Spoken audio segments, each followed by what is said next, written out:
بسم اللہ الرحمن الرحیم۔ شروع کرتا ہوں اللہ کے نام سے جو نہایت مہربان اور رحم کرنے والا ہے۔ کتاب وحی کے بیان، حدیث نمبر 7۔ ہرقل شاہ روم نے ان کے پاس قریش کے قافلے میں ایک آدمی بلانے کو بھیجا، اور اس وقت یہ لوگ تجارت کے لیے ملک شام گئے ہوئے تھے، اور یہ وہ زمانہ تھا جب رسول اللہ صلی اللہ علیہ وآلہ وسلم نے قریش اور ابو سفیان سے ایک وقتی عہد کیا ہوا تھا۔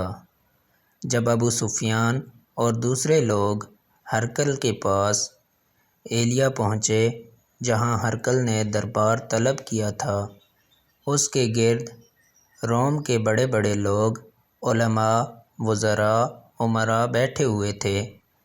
ہرقل نے ان کو اپنے ترجمان کو بلوایا، پھر ان سے پوچھا کہ تم میں سے کون شخص مدعی رسالت کا زیادہ قریبی عزیز ہے؟ ابو سفیان کہتے ہیں کہ میں بول اٹھا کہ میں اس کا سب سے زیادہ قریبی رشتہ دار ہوں۔ یہ سن کر ہرقل نے حکم دیا کہ اس کو ابو سفیان کو میرے قریب لا کر بٹھاؤ، اور اس کے ساتھیوں کو اس کی پیٹھ کے پیچھے بٹھا دو۔ پھر اپنے ترجمان سے کہا کہ ان لوگوں سے کہہ دو کہ میں ابو سفیان سے اس شخص کے یعنی محمد صلی اللہ علیہ وآلہ وسلم کے حالات پوچھتا ہوں۔ اگر یہ مجھ سے کسی بات میں جھوٹ بول دے تو تم اس کا جھوٹ ظاہر کر دینا۔ ابو سفیان کا قول ہے کہ خدا کی قسم اگر مجھے یہ غیرت نہ آتی کہ یہ لوگ مجھ کو جھٹلائیں گے تو میں آپ صلی اللہ علیہ وآلہ وسلم کی نسبت ضرور غلط گوئی سے کام لیتا۔ خیر، پہلی بات جو ہرقل نے مجھ سے پوچھی وہ یہ کہ اس شخص کا خاندان تم لوگوں میں کیسا ہے؟ میں نے کہا وہ تو بڑے اونچے عالی نسب والے ہیں۔ کہنے لگا اس سے پہلے بھی کسی نے تم لوگوں میں ایسی بات کہی تھی؟ میں نے کہا نہیں۔ کہنے لگا اچھا، اس کے بڑوں میں کوئی بادشاہ ہوا ہے؟ میں نے کہا نہیں۔ پھر اس نے کہا بڑے لوگوں نے اس کی پیروی اختیار کی ہے یا کمزوروں نے؟ میں نے کہا نہیں، کمزوروں نے۔ پھر کہنے لگا اس کے تابع دار روز بڑھتے جاتے ہیں یا کوئی ساتھی پھر بھی جاتا ہے؟ میں نے کہا نہیں۔ کہنے لگا کیا اپنے اس دعویٰ نبوت سے پہلے کبھی کسی بھی موقع پر اس نے جھوٹ بولا ہے؟ میں نے کہا نہیں۔ اور اب ہماری اس سے صلح کی ایک مقررہ مدت ٹھہری ہوئی ہے، معلوم نہیں وہ اس میں کیا کرنے والا ہے۔ ابو سفیان کہتے ہیں میں اس بات کے سوا اور کوئی جھوٹ اس گفتگو میں شامل نہ کر سکا۔ ہرقل نے کہا کیا تمہاری اس سے کبھی لڑائی بھی ہوتی ہے؟ ہم نے کہا ہاں۔ بولا پھر تمہاری اور اس کی جنگ کا کیا حال ہوتا ہے؟ میں نے کہا لڑائی ڈول کی طرح ہے، کبھی وہ ہم سے میدان جنگ جیت لیتے ہیں اور کبھی ہم ان سے جیت لیتے ہیں۔ ہرقل نے پوچھا وہ تمہیں کس بات کا حکم دیتا ہے؟ میں نے کہا وہ کہتا ہے کہ صرف ایک اللہ ہی کی عبادت کرو، اس کا کوئی شریک نہیں، اس کا کسی کو شریک نہ بناؤ، اور اپنے باپ دادا کی شرک کی باتیں چھوڑ دو، اور ہمیں نماز پڑھنے، سچ بولنے، پرہیزگاری اور صلہ رحمی کا حکم دیتا ہے۔ یہ سب سن کر پھر ہرقل نے اپنے ترجمان سے کہا کہ ابو سفیان سے کہہ دے کہ میں نے تم سے اس کا نسب پوچھا تو تم نے کہا کہ وہ ہم میں عالی نسب ہے، اور پیغمبر اپنی قوم میں عالی نسب ہی بھیجے جایا کرتے ہیں۔ میں نے تم سے پوچھا کہ دعویٰ نبوت کی یہ بات تمہارے اندر اس سے پہلے کسی اور نے بھی کہی تھی؟ تو تم نے جواب دیا کہ نہیں۔ تب میں نے اپنے دل میں کہا کہ اگر یہ بات اس سے پہلے کسی نے کہی ہوتی تو میں سمجھتا کہ اس شخص نے بھی اس بات کی تقلید کی ہے جو پہلے کہی جا چکی ہے۔ میں نے تم سے پوچھا کہ اس کے بڑوں میں کوئی بادشاہ بھی گزرا ہے؟ تم نے کہا کہ نہیں۔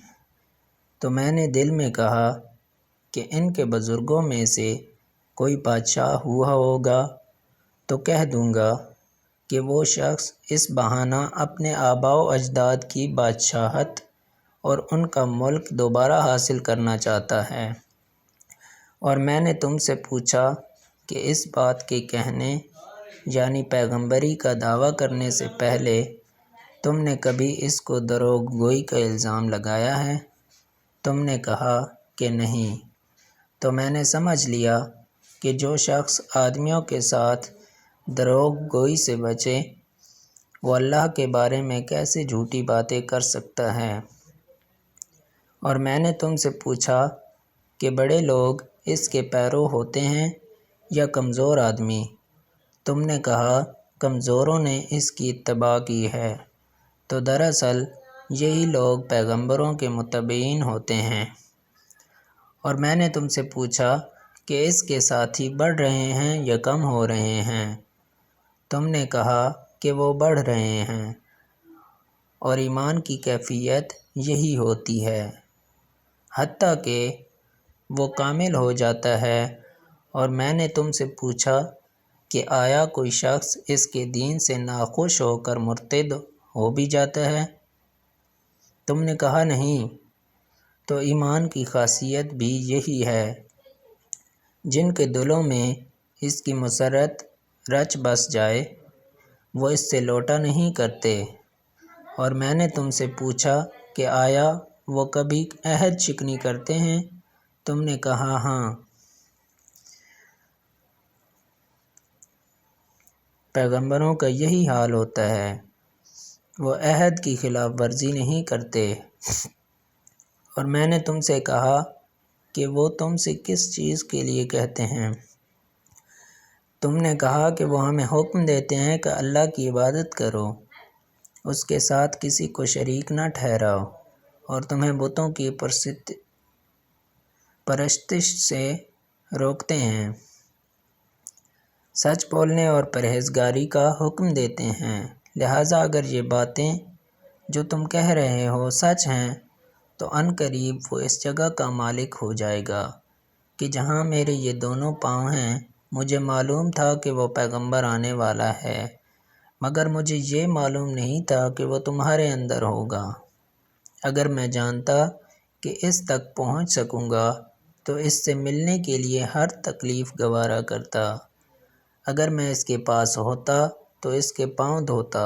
ہرقل نے رسول اللہ صلی اللہ علیہ وآلہ وسلم کا وہ خط منگایا جو آپ نے دحیہ کلبی رضی اللہ تعالیٰ عنہ کے ذریعے حاکم بصرہ کے پاس بھیجا تھا، اور اس نے وہ ہرقل کے پاس بھیج دیا تھا۔ پھر اس کو پڑھا تو اس میں لکھا تھا، اللہ کے نام کے ساتھ جو نہایت مہربان اور رحم والا ہے۔ اللہ کے بندے اور اس کے پیغمبر محمد صلی اللہ علیہ وآلہ وسلم کی طرف سے یہ خط ہے شاہ روم کے لیے۔ اس شخص پر سلام ہو جو ہدایت کی پیروی کرے۔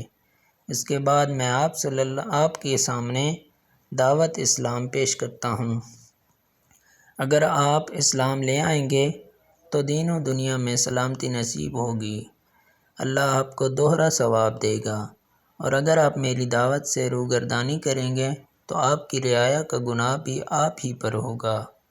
اور اے اہل کتاب، ایک ایسی بات پر آ جاؤ جو ہمارے اور تمہارے درمیان یکساں ہو، وہ یہ کہ ہم اللہ کے سوا کسی کی عبادت نہ کریں اور کسی کو اس کا شریک نہ ٹھہرائیں، اور نہ ہم میں سے کوئی کسی کو خدا کے سوا اپنا رب بنائے۔ پھر اگر وہ اہل کتاب اس بات سے منہ پھیر لیں تو مسلمانوں، تم ان سے کہہ دو کہ تم مانو یا نہ مانو، ہم تو ایک خدا کی اطاعت گزار ہیں، ابو سفیان کہتے ہیں جب ہرقل نے جو کچھ کہنا تھا کہہ دیا اور خط پڑھ کر فارغ ہوا تو اس کے ارد گرد بہت شور و غوغا ہوا، بہت سی آوازیں اٹھیں اور ہمیں باہر نکال دیا گیا۔ تب میں نے اپنے ساتھیوں سے کہا کہ ابو کبشہ کے بیٹے حضرت صلی اللہ علیہ وآلہ وسلم کا معاملہ تو بہت بڑھ گیا، دیکھو تو اس سے بنی اصفر روم کا بادشاہ بھی ڈرتا ہے۔ مجھے اس وقت سے اس بات کا یقین ہو گیا کہ حضور صلی اللہ علیہ وآلہ وسلم عنقریب غالب ہو کر رہیں گے، حتیٰ کہ اللہ نے مجھے مسلمان کر دیا۔ راوی کا بیان ہے کہ ابن ناطور ایلیا کا حاکم، ہرقل کا مصاحب اور شام کے نصارہ کا لاٹ پادری بیان کرتا تھا کہ ہرقل جب ایلیا آیا ایک دن صبح کو پریشان اٹھا تو اس کے درباریوں نے دریافت کیا کہ آج ہم آپ کی حالت بدلی ہوئی پاتے ہیں، کیا وجہ ہے؟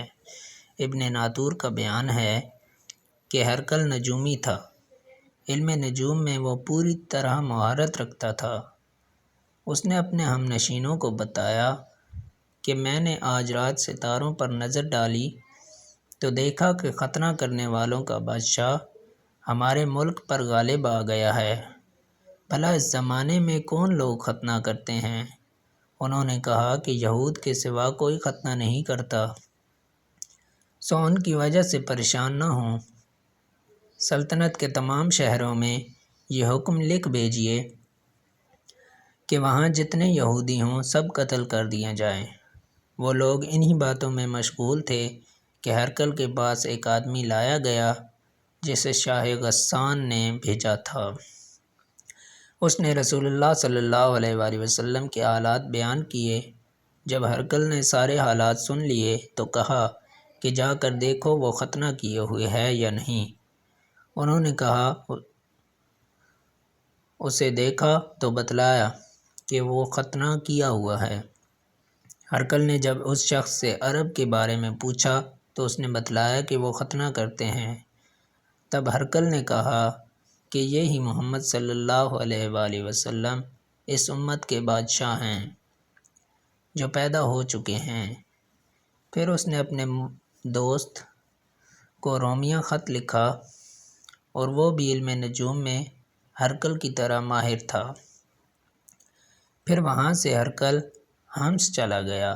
ابھی حمص سے نکلا نہیں تھا کہ اس کے دوست کا خط اس کے جواب میں آ گیا۔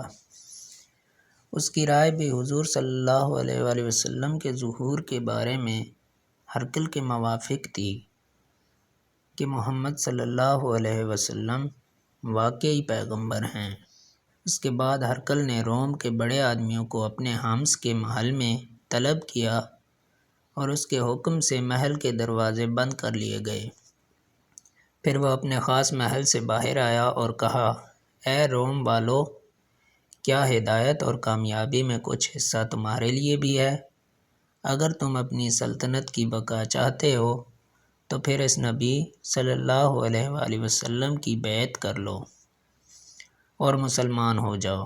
یہ سننا تھا کہ پھر وہ لوگ وحشی گدھوں کی طرح دروازوں کی طرف دوڑے مگر انہیں بند پایا۔ آخر جب ہرقل نے اس بات سے ان کی یہ نفرت دیکھی اور ان کے ایمان لانے سے مایوس ہو گیا تو کہنے لگا کہ ان لوگوں کو میرے پاس لاؤ۔ جب وہ دوبارہ آئے تو اس نے کہا، میں نے جو بات کہی تھی اس سے تمہاری دینی پختگی کی آزمائش مقصود تھی، سو وہ میں نے دیکھ لی۔ تب یہ بات سن کر وہ سب کے سب اس کے سامنے سجدے میں گر پڑے اور اس سے خوش ہو گئے۔ بالآخر ہرقل کی آخری حالت یہی رہی۔ صحیح بخاری حدیث نمبر 7۔ ویڈیو اچھی لگی ہو تو ویڈیو کو لائک کر دیں اور چینل پہ نئے ہیں تو چینل کو سبسکرائب کر دیں۔ میں آپ کے لیے ایسی ہی اچھی ویڈیو بناتا رہتا ہوں۔ ملتے ہیں نیکسٹ ویڈیو میں، تب تک کے لیے اللہ حافظ۔